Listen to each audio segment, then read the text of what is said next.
여호와여 나를 도우소서라는 제목으로 오늘 말씀 함께 나누겠습니다. 다윗의 기념하는 시, 오늘 우리 표제로 나와 있는 제목이고, 이 시편이 다윗의 또한 저작임을 또 알려주고 있습니다. 근데 다윗이라는 이름 뒤에 나오는 기념하는 시라는 독특한 문구가 등장하는데, 시편 전체에서 보면 시편 70편과 그리고 38편이 유일하게 이 기념한다라는 이 제목을 가지고 나오고 있습니다. 다윗이 기념코자 했던 것이 무엇이었을까요? 보통 일반적인 왕들은 자신들의 치적, 잘했던 것, 영광스러운 것을 남기려고 할 겁니다. 그런데 다윗은 어떻습니까? 보통의 왕들과는 전혀 다른 이것을 길을 취하고 있죠.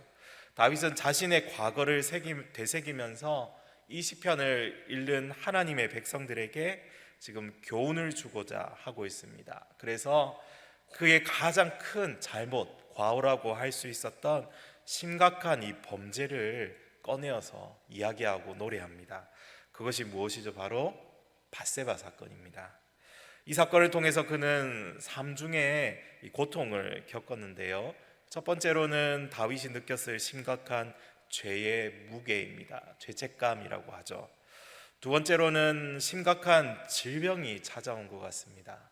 그리고 세 번째로는 가까운 사람들의 외면과 원수들의 비방, 음모가 일어나게 됩니다. 밧세바 사건은 다윗의 인생을 통틀어서 사실 가장 큰 죄악이라고 볼 수 있습니다. 간음으로 한 가정을 파괴했고 충성스럽고 용맹했던 그 신하를 죽였고, 그리고 거짓으로 덮어버린 최악의 상황들이 연결되고 또 연결되었던 것이죠. 그리고 그러한 죄의 결과가 얼마나 큰 고통 속에 그를 밀어넣었는지 이 역사서를 통해서 우리가 또 확인해 볼 수 있는 부분입니다. 사람들은 보통 살아오면서 지었던 자신의 죄와 잘못을 숨기고 감추려고 하는데, 오히려 다윗은 그런 모습과는 완전히 반대로 오히려 자신의 잘못, 실수, 치명적인 죄의 문제를 드러내고 더 나아가 그걸 아예 기념하여 시와 노래로 만들었다는 것이 참 독특합니다. 다윗이 이렇게 온 이스라엘 백성들에게 온전히 드러냈다는 것이 사실 정말 놀라운 점이죠. 다윗이 이렇게 자신의 아픈 과거를 드러내는 이유가 무엇이겠습니까? 그의 이 과오를 통해서 이스라엘 백성들에게도 하나님께서 주시는 이 교훈을 나누기 위해서입니다. 성령의 감동으로 기록된 성경이죠. 하나님께서 다윗의 마음을 감동시키셨고, 비록 자신의 부끄러운 그 과거이지만, 범죄였지만 그가 느꼈던 그때의 고통과 아픔들을 낱낱이 기록하게 하셨습니다. 그리고 그것을 이스라엘과 이후에 오는 세대에게 교훈으로, 생명의 말씀으로 남기게 하셨던 것이죠.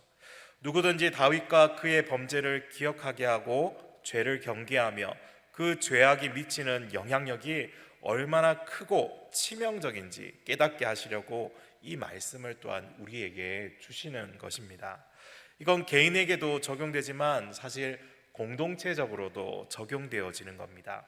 이스라엘 백성들이 죄악을 가볍게 여기고 그걸 숨겨두고 거룩하신 하나님 앞에 철저하게 회개하지 않는다면 그것이야말로 문제가 되는 것입니다. 그래서 우리는 이 말씀을 읽을 때에 하나님께 먼저 감사해야 합니다. 정말 쉽지 않은 상황에서 한 사람의 죄악을 드러내시고 깊은 고통과 이 절망 속에서 다시 일어나게 하셨습니다. 그리고 그걸 기록하게 하셨고 노래하게 하셨기 때문이죠. 우리 역시 이런 죄들의 치명적인 고통을 깨닫고 미리 경계하며 죄를 멀리하도록 이 말씀을 주십니다. 이것이 바로 하나님의 은혜이죠. 말씀을 통해서 우리가 걸어가야 할 길을 지도하시는 것에 우리는 항상 하나님 앞에 감사할 수밖에 없습니다. 그래서 오늘 이 말씀이 경고의 종이 되어야 하겠습니다. 누구든지 죄가 가지는 그 치명적인 결과, 그것을 말씀을 통해 미리 깨닫고 온전한 하나님의 사람으로 살아가도록 결심하며 하나님 앞에 우리가 서야 하겠습니다. 또한 동시에 이렇게 무너져버린 다윗을 새롭게 하시고 안아서 일으켜 세우신 그 하나님의 놀라운 자비와 은혜를 보면서 우리에게도 소망이 있다는 사실을 또한 늘 확신할 수 있게 됩니다. 혹시 우리 안에도 심각한 죄가 있는데 감추어 둔 것은 없는지 자신을 잘 살펴보시기 바랍니다. 왜냐하면 우리는 본능적으로 사람과 하나님 앞에서 감추려고 하기 때문이죠. 죄가 있지만 그걸 외면하고 죄가 아닌 것처럼 위장하고 우리 마음을 속이고 하나님을 속이려는 것이 우리의 연약한 본성입니다. 다윗이 얼마나 자신의 범죄를 잘 감추어 두었는지 그는 1년 동안 완전 범죄를 꿈꾸며 일상을 살았습니다. 365일 평소처럼 예배와 제사를 드리고 백성들을 다스리며 평범한 일상을 보냈을 겁니다. 바세바를 빼앗고 우리아를 죽인 범죄를 저질렀음에도 불구하고 아무 일도 없었던 것처럼 그 시치미를 뚝대고 그렇게 숨어 있었던 것이죠. 그러나 하나님은 그런 다윗을 추적하시고 그의 추악한 죄악을 고발하십니다. 나단 선지자를 보내어서 그가 저지른 죄를 비유를 통해 들려주시죠. 거기서 이 다윗이 완전히 무너져 내리지 않습니까? 하나님은 모든 것을 알고 계셨습니다. 하나님은 모든 것을 보고 계셨습니다. 그러자 그동안 쓰고 있던 위선의 가면을 벗어던지고 하나님 앞에 엎드려서 진심으로 그가 뉘우치고 회개하게 되었습니다. 만약 이런 생각도 듭니다. 하나님께서 이 다윗의 죄를 그대로 그냥 두셨다면 그가 나중에 후회는 했을지언정 회개할 기회가 또 있었을까? 그랬다면 그는 비슷한 범죄를 반복해서 짓는 그 죄악의 길로 빠져들게 되었지 않을까? 그러나 하나님은 다윗을 내버려 두시지 않으시죠. 다윗을 사랑하시고 아끼셨습니다. 그래서 그가 회개하기를 참고 기다리셨고 그는 회개와 함께 하나님의 징계를 받고 힘들고 긴 고통의 시간을 또한 보내게 됩니다. 그러나 그의 영혼은 비로소 죄책감과 절망을 딛고 일어나 이 자유하게 되었죠. 나중에 사랑하는 성도 여러분, 감추어두는 죄의 이야기는 우리 자신의 이야기이기도 합니다. 그러기에 오늘 주시는 말씀을 통해서 하나님과의 관계가 정말로 온전한지 우리 스스로 점검해 보아야 하겠습니다. 우리 1절부터 3절까지의 말씀을 함께 읽어보겠습니다. 1절부터 3절입니다. 여호와여, 주의 노하심으로 나를 책망하지 마시고 주의 분노하심으로 나를 징계하지 마소서. 주의 화살이 나를 찌르고 주의 손이 나를 심히 누르시나이다. 주의 진노로 말미암아 내 살에 성한 곳이 없사오며 나의 죄로 말미암아 내 뼈에 평안함이. 아멘. 고통은 터져버린 타이어와 같습니다. 왜냐하면 우리의 삶을 비로소 멈추고 생각하게 만들기 때문이죠. 왜 이런 고통이 나에게 찾아왔을까? 계속해서 죄를 향해 달려가던 우리의 발을 멈추게 만드는 것도 고통인 것 같습니다. 그리고 무언가 잘못되었다는 것을 깨닫게 만듭니다. 지금까지 잘못된 길로 달려왔음을 알게 하는 대표적인 것이죠. 다윗은 이 고통의 근원이 무엇인지 알고 있습니다. 자신의 죄 때문이었고 거리낌 없이 죄의 길을 걸어가던 발걸음을 드디어 그가 멈추게 됩니다. 이제 자기의 모습을 정직하게 바라보게 되는 것이죠. 그리고 깨닫게 되죠. 얼마나 깊은 죄의 영향력에 빠졌는지, 얼마나 철저하게 사로잡혔는지 비로소 깨닫게 되고 그동안 자신은 괴물과 같은 존재였음을 알게 됩니다. 여호와여, 우리 1절에 나오죠. 그는 그럼에도 불구하고 하나님을 찾습니다. 이전에도 그는 이 이름으로 시편을 지었습니다. 너무나 아름다운 시편. 여호와 우리 주여, 주의 이름이 온 땅에 어찌 그리 아름다운지요. 자기를 사랑하시고 긍휼하시고 인자하신 그 이름이 어찌 그리 아름다운지 그는 여호와 하나님을 찬양하지 않을 수 없었습니다. 사망에서 건져내시고 사람들의 거짓과 덫에서 구원해 주신 그 하나님. 그런데 지금 이 순간 예전의 그와는 전혀 다른 위치에 서게 됩니다. 그는 죄인의 자리에 앉아 있습니다. 하나님과 아름다운 관계 속에 있을 때 느꼈던 그 기쁨과 충만함이 사라지고 고통과 아픔이 넘쳐납니다. 하나님과의 그 깨어진 관계가 커다란 상실감으로 다가옵니다. 빈곤한 영혼이 여호와 하나님을 바라보죠. 여호와는 자신과 언약을 맺으신 하나님의 이름입니다. 지금까지 이 자신의 삶을 붙들어 주셨고 돌보아 주셨던 이름입니다. 자신과 친밀한 인격적인 교제를 가지셨던 분이시죠. 그를 사랑하셨던 분의 이름입니다. 그리고 지금껏 죄를 감추고 있었던 자신의 모습을 낱낱이 보고 계셨던 진노의 주님이시기도 합니다. 그의 깊은 죄악에 진노하시는 하나님을 그는 인식하게 됩니다. 책망하시고 분노하시는 주님이시며 징계하시는 여호와이십니다. 그런 주님을 주님의 진노로 말미암아 마치 그가 이 화살에 맞은 것처럼, 화살에 찔린 것 같이 짓눌리게 됩니다. 주의 진노로 말미암아 살이 성한 것이 없는 것 같고 그의 뼈가 평안함이 없다라고 그렇게 말씀하고 표현하고 있습니다. 한마디로 압축하여 표현하자면 여호와의 너무 고통스럽습니다. 지금까지 다윗을 도우셨던 하나님의 손이 이제는 그를 짓누르며 징계하는 손이 되었기에 그의 영혼이 숨막히고 괴로워합니다. 다윗이 지금 두려워하는 것은 하나님께서 노하시고 분노하시고 진노하신다는 것, 그 이면에 또한 있는 것입니다. 그것은 바로 이 버림 받는다는 것이죠. 다윗이 진정으로 두려워하는 것은 혹시나 사울처럼 나도 버림을 당하지 않을까, 이런 의심의 고통일 것입니다. 자기 죄가 얼마나 큰지 잘 알고 있기 때문이죠. 21절과 22절 말씀 우리 한번 읽어보겠습니다. 21절 말씀입니다. 여호와여 나를 버리지 마소서, 나의 하나님이여 나를 멀리하지 마소서, 속히 나를 도우소서, 주는 나의 구원이시오. 자기 영혼을 버리지 말아달라고, 멀리하지 말아달라고 간구하고 있죠. 구원의 하나님께 간절히 기도합니다. 비록 그는 죄를 지었지만, 죄로 인해 그의 손은 피로 얼룩졌지만 정직하게 그의 죄를 아뢰고 용서와 회복을 간절히 바라보게 되는 것입니다.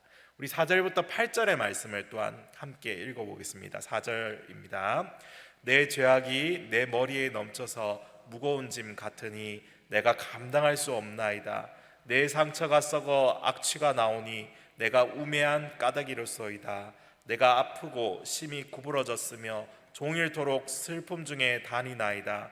내 허리에 열기가 가득하고 내 살에 성한 곳이 없나이다. 피곤하고 심히 상하였음에 마음이 불안하여 신음하나이다. 아멘. 제가 예전에도 말씀드린 것 같은데요, 어릴 때 이 동네 친구들하고 부산에 있을 때 다대포 해수욕장에 놀러 갔습니다. 초등학교 시절이었던 것 같습니다.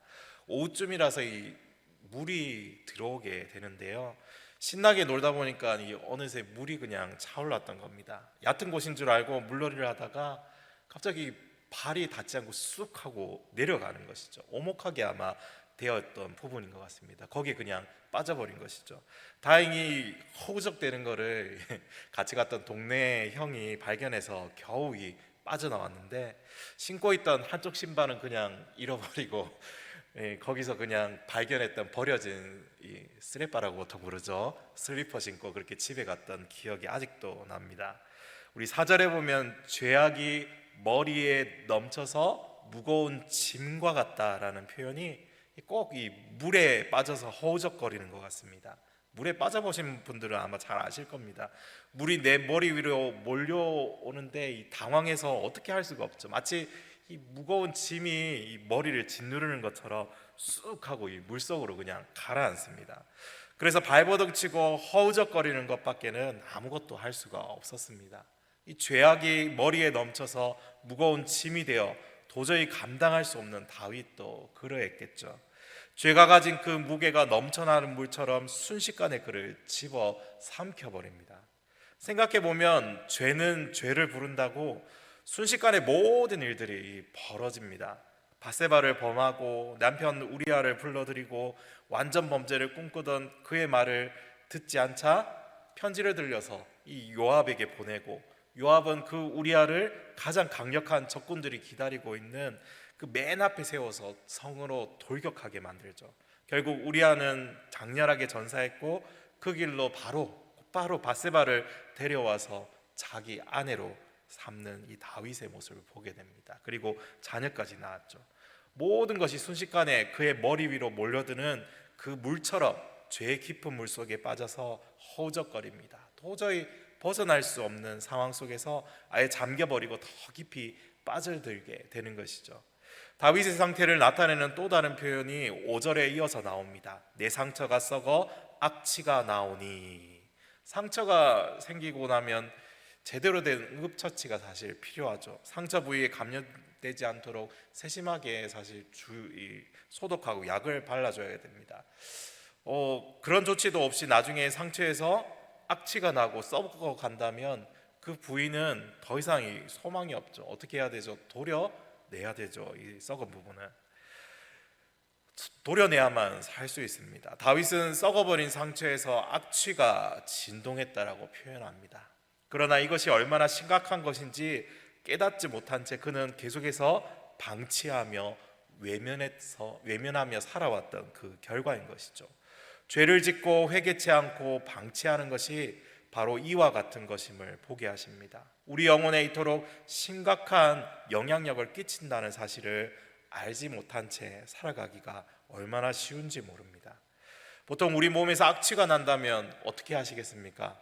잠시도 견디지 못하고 얼른 샤워하러 집에 들어갈 겁니다. 그런데 놀라운 사실은 우리 영혼에서 나는 죄의 악취는 잘 깨닫지 못한 채 살아간다는 것이죠. 결국 다윗은 자신이 얼마나 악하고 어리석은 사람인지 깨닫게 되고 탄식하고 있는 것입니다. 그런데 악취뿐만 아니라 그는 너무나 아픕니다. 몸이 너무 아프면 우리 몸이 구부러지듯이 그는 웅크리고 구부러져서 하루 종일 슬픔에 신음하고 있습니다. 그 정도로 이 다윗은 자기의 죄를 심각하게 인식하고 있죠. 견딜 수 없을 정도로 힘든 시간을 겪으면서 그것이 온몸으로 표출됩니다. 그 깊은 죄책감과 두려움 그리고 하나님에 대한 죄송함은 이루 말할 수 없을 정도로 컸던 것이죠. 그게 몸 안에서 나타나게 된 겁니다.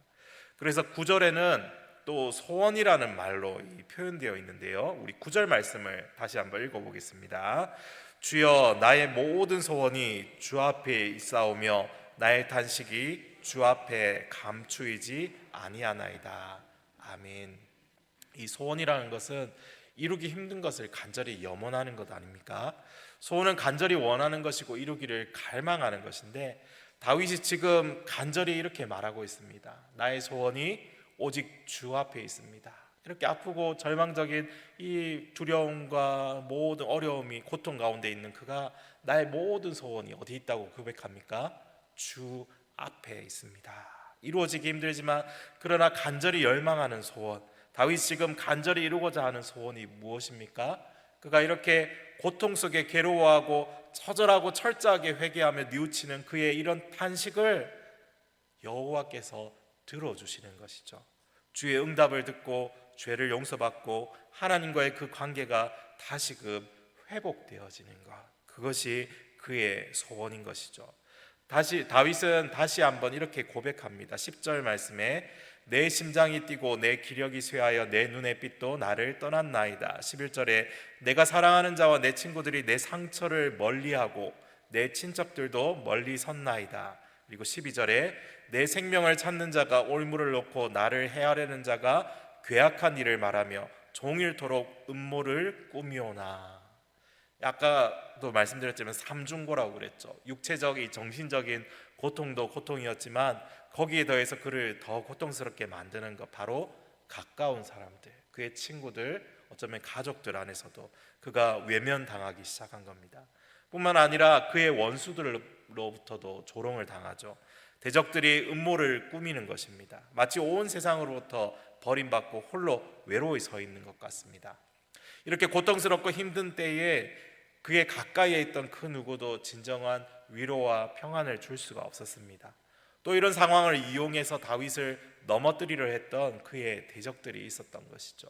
감추어져 있지만 압살롬의 반란 때에 드러났듯이 많은 사람들이 다윗을 그렇게 쉽게 떠나고 반대편에 서서 그렇게 다윗을 괴롭혔던 것이죠.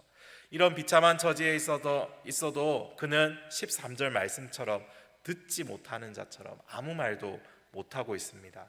이제 하나님께서 다윗을 떠나시고 그를 버리신다면 더 심각한 상황이 발생할 수밖에 없겠죠. 그러므로 15절에서 다윗은 다시 한번 이렇게 기도합니다. 여호와여 내가 주를 바라싸우니 내 주 하나님이 내게 응답하시리이다. 여기 본문에서는 왜냐하면이라는 이 접속사가 사실은 생략되어 있는데요. 그래서 앞에 구절들과 연결해서 해석해 보면 그의 대적들이 이렇게 온갖 거짓과 험담과 악한 말로 자신을 비난하고 자신의 생명을 위협하고 있음에도 불구하고 침묵을 지키고 주의 응답을 확신했던 이유는 결국에는 하나님께서 그에게 응답하실 것을 믿었기 때문입니다.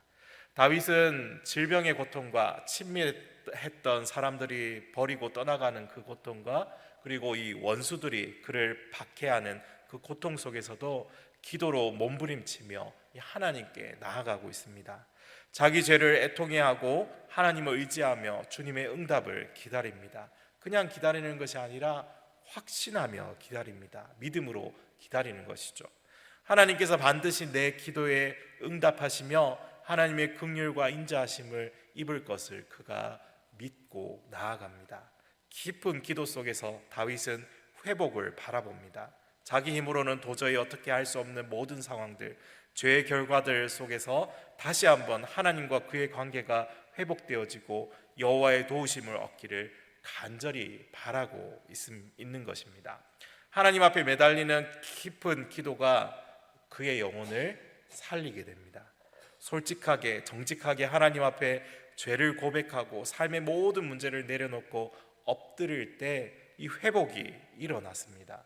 기도는 회복의 열쇠인 것이죠. 다윗에게 견딜 수 없는 그 고통의 시간이었지만 기도로 그 구간을 돌파했던 것입니다. 사랑하는 여러분, 우리는 하나님의 은혜가 없이는 단 한순간도 살아갈 수가 없습니다. 내가 가진 건강, 체력, 관계의 문제들, 악한 대적들의 공격을 돌파할 수 있는 힘은 오직 여호와 하나님을 바라보는 것에 있는 줄 믿습니다. 기도는 우리의 영혼을 다시 하나님 앞에 서게 하고, 기도는 우리의 영혼을 살리며, 기도는 우리가 모든 문제들 속에서도 하나님만 의지하고 바른 길을 갈 수 있도록 인도함을 받는 은혜의 수단인 줄 믿습니다. 죄로 인해 넘어져서 상처 입고 헐떡일 때 다윗은 다시 일어나 여호와를 바라보며 주님의 도움과 구원을 계속해서 간구하며 나아갔습니다. 우리는 이 기도의 응답이 어떻게 이루어졌는지 사실 이미 알고 있습니다. 다윗은 다시 회복되고 하나님께 용서받으며 하나님은 밧세바의 아들 솔로몬이 다윗의 뒤를 잇도록 만드십니다. 다윗은 결국 하나님의 마음에 합한 자로서 이스라엘 왕들의 기준점이 되게 하셨고, 그와 그의 자손을 통해서 하나님의 구원의 역사가 이루어지도록 섭리하시고 이끌어 가셨음을 우리는 성경을 통해서 확인할 수 있습니다. 오늘 말씀을 준비하면서 마치 바닥을 팍팍 긁으면서 기어가는 것 같은 다윗의 그 처절한 모습을 보게 됩니다.